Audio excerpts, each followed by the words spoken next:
새벽 5시 마당에 여자가 쓰러져 있었습니다. 손에서는 피가 흥건히 흘렀고 200개의 김치통이 산처럼 쌓여 있었습니다. 그만해, 그만하라고. 남자가 김치통을 마당에 패대기 치기 시작했습니다. 빨간 김치가 사방으로 튀었습니다. 이웃들이 창문을 열고 그 광경을 내다봤습니다. 대체 무슨 일이 벌어진 걸까요? 안녕하세요. 인생라디오입니다. 구독과 좋아요 먼저 눌러두시고 편하게 들어주세요. 매일 새로운 이야기로 찾아뵙겠습니다. 댓글로 지역을 남겨주시면 그곳에 행복의 기운이 깃들 것입니다. 자, 그럼 사흘 전으로 돌아가 보겠습니다. 새벽 6시 최유진이 일어났습니다. 몸이 무거웠지만 일어나야 했습니다. 시어머니 오경숙의 전통시장 반찬가게 때문이었습니다. 유진아, 빨리 나와. 시장 문 열어야지. 유진이 마스크를 쓰고 나왔습니다. 얼굴이 많이 부어 있었습니다. 어머님, 오늘은 좀 쉬어도. 쉬긴 뭘 쉬어. 빨리 준비해. 무거운 무 상자를 들어 올렸습니다. 평소보다 훨씬 무거웠습니다. 손이 떨렸습니다. 시장 가게. 손님들이 기다리고 있었습니다. 유진은 쉬지 않고 5시간을 일했습니다. 며느리가 일을 잘해요. 요즘 며느리들은 다 일해야죠. 우리 때는 더 했어요. 경숙은 자랑스러웠지만 유진의 창백한 얼굴은 보지 않았습니다. 점심때 유진은 아무것도 먹지 못했습니다. 속이 메스꺼웠습니다. 화장실에서 물만 마셨습니다. 왜 이렇게 오래 있어? 손님 많아. 경숙이 화장실 문을 두드렸습니다. 오후 3시 집으로 돌아왔습니다. 잠시라도 쉬고 싶었습니다. 유진아, 저녁 준비해. 네, 어머님. 부엌에서 칼을 들었습니다. 손에 힘이 없었습니다. 칼이 미끄러졌습니다. 조심해. 칼 떨어뜨리면 어떡해. 죄송해요. 눈물이 나려고 했지만 참았습니다. 더 많은 잔소리를 들을 테니까요. 저녁을 차리고 설거지를 마치니 밤 10시였습니다. 유진은 침대에 누웠습니다. 온몸이 아팠습니다. 특히 손이 저리고 아팠습니다. 남편에게 문자를 보냈습니다. 여보, 언제 와? 지금 출발. 30분 후 도착. 민혁의 얼굴을 보면 조금이라도 힘이 날 것 같았습니다. 하지만 그날 밤 유진은 알지 못했습니다. 앞으로 더 큰 시련이 기다리고 있다는 것을. 병원? 또 가? 지난주에도 갔잖아. 경숙이 인상을 찌푸렸습니다. 유진은 정기 검진 날이라고 말했지만 소용없었습니다. 점심 전엔 돌아와. 오후에 장 봐야 하니까. 종합병원 종양내과. 링거 바늘이 손등에 꽂혔습니다. 차가운 항암제가 혈관을 타고 흘러들어왔습니다. 석 달째 반복되는 일이었습니다. 젊은 나이에 고생이 많네. 가족들이 잘 챙겨주나? 옆 침대 할머니의 물음에 유진은 대답하지 못했습니다. 그냥 괜찮아요. 얼굴이 안 괜찮아 보이는데. 할머니가 유진의 손을 잡아줬습니다. 참았던 눈물이 흘러내렸습니다. 치료 후 의사의 경고는 단호했습니다. 백혈구 수치가 많이 떨어졌어요. 면역력이 약해진 상태라 감염에 매우 취약합니다. 특히 찬물 작업이나 장시간 노동은 절대 금지입니다. 하지만 집으로 돌아오자마자 경숙이 기다리고 있었습니다. 왜 이렇게 늦어? 빨리 준비해. 시장 가자. 어머님, 의사 선생님이 무리하지 말라고. 무리는 무슨, 장 보는 게 무슨 무리야. 저녁 무렵 임신한 시누이 현아가 왔습니다. 어머니, 언니 좀 쉬게 해주세요. 병원 치료받는 거 아시잖아요. 치료받는다고 집에만 있으면 어떡해? 몸은 움직여야 좋아지는 거야. 현아는 더 이상 말하지 못했습니다. 밤에 돌아온 민혁에게 유진이 말했습니다. 의사 선생님이 무리하지 말라고 하셨어. 면역력이 많이 떨어졌대. 어머니한테 말씀드렸어? 말씀드렸는데 들으시질 않아. 내가 말씀드릴게. 민혁의 목소리엔 걱정이 가득했습니다. 하지만 둘 다 알고 있었습니다. 경숙을 설득하기가 얼마나 어려운지를. 그리고 이틀 후 경숙이 폭탄 선언을 했습니다. 유진아, 이번 주말에 김장해야 해. 네, 김장을요? 응. 교회 김장 봉사도 있고 해서 200포기 담그기로 했어. 200포기. 유진의 얼굴이 하얗게 질렸습니다. 새벽 5시, 마당에 배추 200포기가 산처럼 쌓였습니다. 유진아, 빨리 나와. 오늘 안에 다 끝내야 해. 경숙의 목소리가 차가운 새벽을 깼습니다. 대야에 손을 담그는 순간 온몸이 얼어붙었습니다. 찬물이 뼛속까지 파고들었습니다. 의사 선생님이 절대 금지라고 했던 바로 그 찬물이었습니다. 배추 한 포기. 평소보다 훨씬 무겁습니다. 손에 힘이 제대로 들어가지 않았습니다. 왜 이렇게 느려? 하나 씻는데 몇 분씩 걸리냐? 경숙이 팔짱을 끼고 감시했습니다.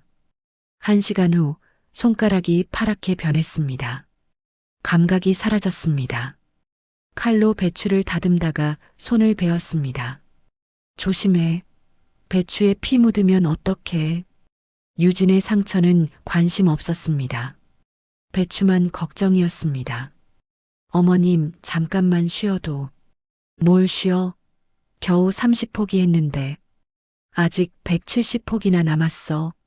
아침 9시 민혁이 출근 준비를 하다 마당으로 나왔습니다. 어머니, 이건 너무 심한 거 아니에요? 유진이 지금 항암 치료 중이라고요. 항암 치료가 뭐 대단한 거라고. 옛날 사람들은 그런 것도 없이 살았어. 민혁이 유진의 손을 봤습니다. 여러 군데서 피가 흘렀습니다. 이게 뭐야? 병원 가야겠어. 김장 끝내고 가. 내가 도와주고 싶으면 도와줘. 방해하지 말고. 민혁이 소매를 걷어붙였지만 경숙이 밀어냈습니다. 너 회사 잘리려고? 빨리 가. 결국 민혁은 유진을 두고 출근해야 했습니다. 발걸음이 무거웠습니다. 오후가 되자 유진의 상태는 더 나빠졌습니다. 어지러웠습니다. 유진이 배추를 안고 비틀거렸습니다. 조심해. 배추 망가뜨리면 어떡해. 배추 걱정이었습니다. 사람이 아니라. 저녁 신우이 현아가 왔습니다. 어머니, 언니 손 좀 보세요. 피투성이잖아요. 그깟 가지고 뭘 그래. 우리 때는 언니가 죽어도 괜찮으세요? 정말요? 과장하지 마. 죽기는 누가 죽어. 밤 10시 배추가 아직도 50포기 남았습니다. 유진의 손은 감각이 없었고 온몸이 떨렸습니다. 입술이 파랗게 질렸습니다. 그리고 새벽 2시 유진이 마당 바닥에 쓰러졌습니다. 새벽 2시 민혁이 퇴근해서 마당으로 나갔습니다. 유진이 배추더미 사이에 쓰러져 있었습니다. 손에서 피가 흘렀고 입술은 파랗게 질려 있었습니다. 유진아, 몸이 얼음처럼 차가웠습니다. 어머니, 유진이가 쓰러졌어요. 쓰러지긴. 그냥 쉬고 있는 거겠지. 민혁이 유진을 안고 차로 향했습니다. 김장은 어떡하고. 응급실. 의사가 나왔습니다. 체온 34도, 백혈구 수치 바닥. 폐혈증 위험입니다. 이런 상황에서 찬물 작업을 했다고요? 민혁은 대답하지 못했습니다. 경숙에게 전화했습니다. 어머니, 유진이 죽을 수도 있대요. 병원에서 치료하면 되잖아. 어머니가 김장시키지 않았으면. 뭐, 내가 지금 나한테 뭐라고 하는 거야? 전화가 끊어졌습니다. 이틀 후 유진이 깨어났습니다. 손에 붕대가 감겨 있었습니다. 10군데 넘는 상처, 민혁이 유진의 핸드폰을 꺼냈습니다. 배터리 충전하려다가 이걸 봤어. 화면에 오래된 동영상, 재생, 콘서트홀, 무대 위 그랜드 피아노, 젊은 여자가 앉아 있었습니다. 유진이었습니다. 쇼팽의 녹턴, 손가락이 건반 위를 우아하게 춤췄습니다. 당신이 피아니스트였어? 옛날 일이야. 왜 한 번도 말 안 했어? 말해봤자 달라질 게 없으니까. 민혁이 화면을 다시 봤습니다. 그 아름다운 손이 지금은 피투성이었습니다. 이 손으로 배추를 어머니가 아셨으면 달라졌을까? 아마 더 무시했을걸. 유진이 쓸쓸하게 웃었습니다. 그 순간 민혁의 마음속에서 무언가가 터졌습니다. 퇴원날 집으로 돌아왔습니다. 마당엔 김장김치가 그대로 있었습니다. 경숙이 나왔습니다. 왔구나. 유진아, 김장 마저 해야지. 민혁이 경숙 앞을 막아섰습니다. 어머니, 비켜. 며느리랑 할 이야기 있어. 더 이상은 안 됩니다.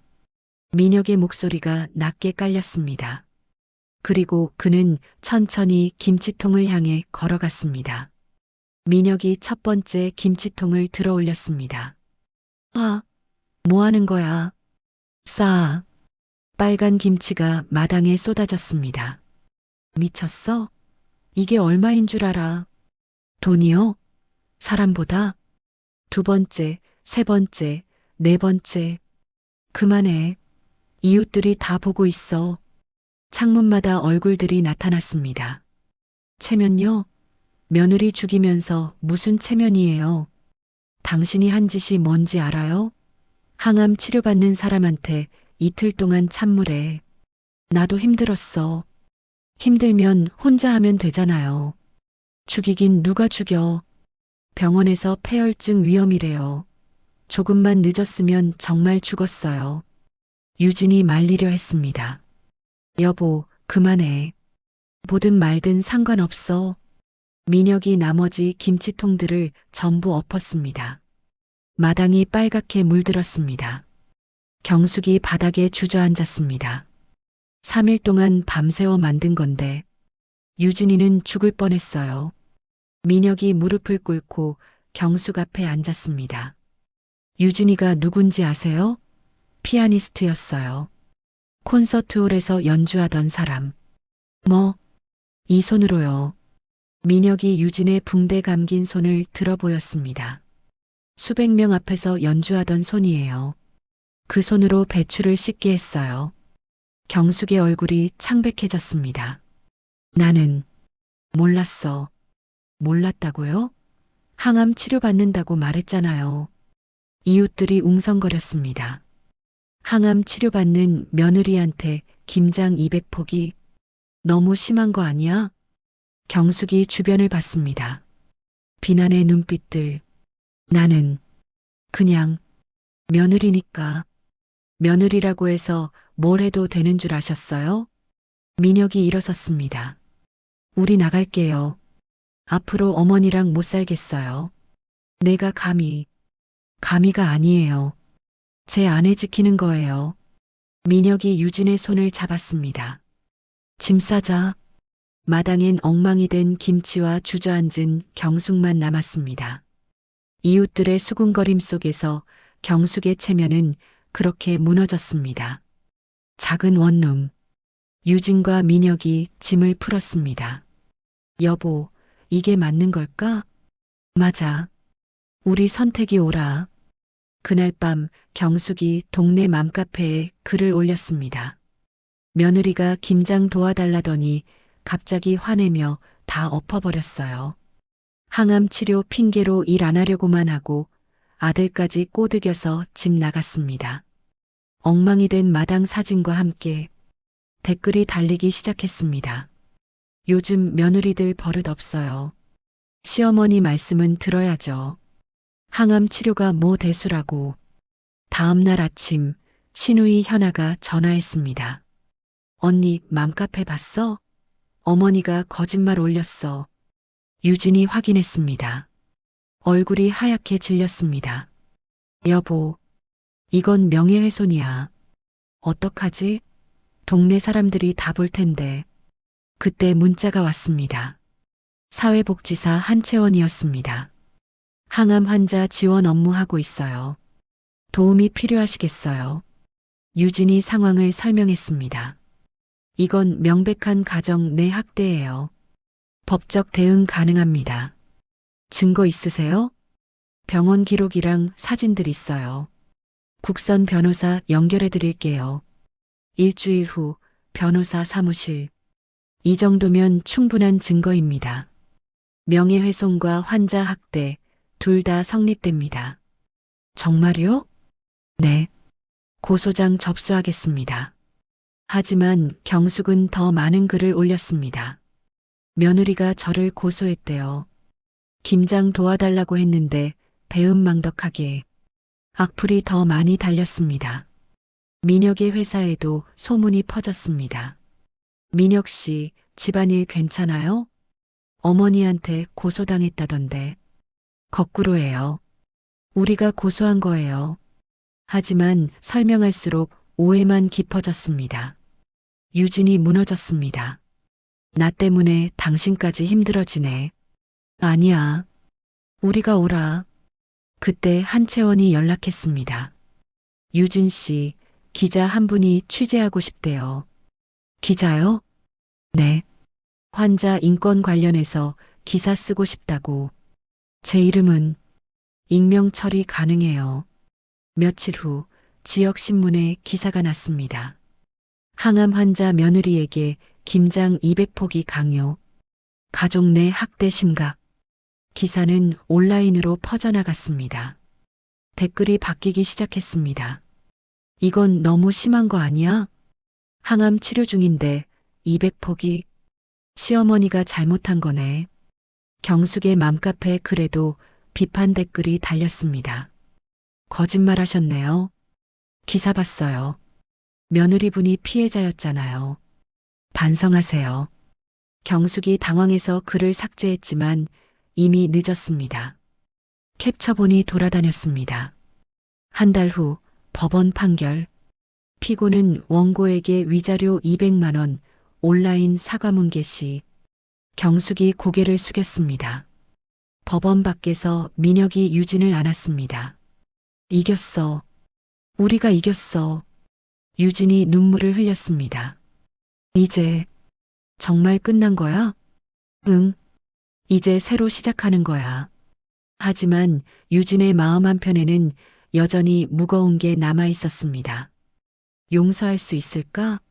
아니, 용서해야 할까? 6개월 후 유진의 항암 치료가 끝났습니다.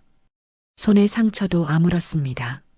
하지만 피아노는 더 이상 칠 수 없었습니다. 손가락 신경이 손상되었기 때문입니다. 괜찮아. 연주는 못해도 가르칠 순 있잖아. 유진은 작은 음악 치료실을 열었습니다. 항암 환자들을 위한 무료 프로그램이었습니다. 첫 수업날 한채원이 환자 5명을 데려왔습니다. 선생님 덕분에 제가 용기를 냈어요. 기사 봤거든요. 저도 시어머니한테 비슷한 일 당했는데 참기만 했어요. 유진의 눈시울이 붉어졌습니다. 어느 날 치료실 문이 열렸습니다. 경숙이 들어왔습니다. 어머님, 잠깐만 이야기할 수 있을까? 경숙의 목소리가 떨렸습니다. 카페에 앉았습니다. 유진아, 미안하다. 경숙이 고개를 숙였습니다. 나는 며느리가 당연히 그래야 한다고 생각했어. 내가 그렇게 살았으니까. 우리 시어머니도 나한테 그랬거든. 어머님도. 응, 나도 아팠어. 그런데 그게 당연한 줄 알았어. 경숙의 눈에 눈물이 고였습니다. 법원 판결 받고 이웃들이 손가락질했어. 교회 사람들도 등 돌렸어. 그제야 깨달았어. 어머님, 내가 피아니스트였다는 거 현아한테 들었어. 그 손으로 내가. 경숙이 말을 잇지 못했습니다. 사실은 알았어. 내가 많이 아프다는 거. 그런데 인정하기 싫었어. 유진은 조용히 듣고 있었습니다. 용서해달라는 말은 안 할게. 그냥 미안하다는 말만. 침묵이 흘렀습니다. 어머님도 피해자셨네요. 뭐, 어머님도 그렇게 살아야 한다고 배우셨으니까. 그래도 변명은 안 돼. 맞아요. 변명은 안 돼요. 유진이 경숙을 똑바로 봤습니다. 하지만 이해는 할 수 있어요. 경숙이 울음을 터뜨렸습니다. 고마워. 대신 부탁이 있어요. 다른 며느리들한테는 그러지 마세요. 경숙이 고개를 끄덕였습니다. 약속할게. 그리고 현아한테도 잘할게. 천천히 해요. 관계는 하루아침에 회복되지 않으니까. 유진이 처음으로 미소를 지었습니다. 그날 이후 경숙은 바뀌었습니다. 항암 환자 지원 봉사에 나갔습니다. 유진의 음악 치료실을 도왔습니다. 제 시어머니예요. 예전엔 저를 힘들게 했지만 지금은 함께 치유하고 있어요. 환자들이 박수를 쳤습니다. 용서는 쉽지 않았습니다. 하지만 이해는 시작되었습니다. 그리고 그것만으로도 충분했습니다. 1년 후, 유진의 음악 치료실은 20명의 환자를 돌보고 있었습니다.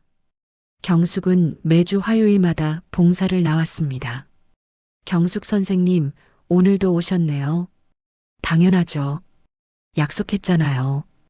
어느 날 한 중년 여성이 찾아왔습니다. 며느리가 암 진단을 받았어요.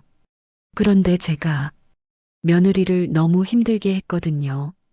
이제 와서 미안하다고 하면 용서받을 수 있을까요? 유진이 여성의 손을 잡았습니다. 늦지 않았어요. 진심이라면. 경숙이 다가와 앉았습니다. 저는 유진이의 시어머니예요. 예전에 많이 힘들게 했죠. 하지만 지금은 함께 치유하고 있어요. 늦었다고 생각할 때가 가장 빠를 때예요. 여성이 눈물을 흘렸습니다. 고맙습니다. 용기를 내볼게요. 그날 저녁 유진과 민혁, 경숙이 함께 저녁을 먹었습니다. 오늘 그분 며느리한테 울면서 사과했대요. 잘 됐네요. 유진아, 고마워. 나를 포기하지 않아줘서. 저도 고마워요. 변하려고 노력해 주셔서. 민혁이 두 사람의 손을 잡았습니다. 우리 가족 정말 대단해. 유진의 핸드폰이 울렸습니다. 완치 판정 축하드립니다. 정말? 민혁이 유진을 안았습니다. 경숙도 눈물을 흘렸습니다. 유진아, 정말 다행이다. 어머님 덕분이에요. 어머님이 변하시는 걸 보면서 저도 치유됐어요. 미움을 내려놓을 수 있었어요. 경숙이 유진을 꼭 안았습니다. 미안해. 정말 미안해. 이제 괜찮아요. 다 지나갔어요. 그날 밤 유진은 오랜만에 피아노 앞에 앉았습니다. 손가락은 예전처럼 움직이지 않았습니다. 연주는 서툴렀습니다. 하지만 그 소리는 어느 때보다 아름답게 들렸습니다. 민혁이 옆에 앉았습니다. 많이 아팠지? 응. 정말 많이. 이제 행복해? 응. 정말 많이. 창밖으로 눈이 내렸습니다. 하얀 눈이 세상을 덮었습니다. 유진은 깨달았습니다. 용서는 상대를 위한 게 아니라 나를 위한 거라는 것을. 미움을 내려놓고 나니 비로소 자유로워졌다는 것을. 여보, 응? 우리 잘 살아보자. 응? 잘 살자. 피아노 소리가 작은 집을 가득 채웠습니다. 서툴지만 따뜻한 그 소리는 새로운 시작을 알리고 있었습니다.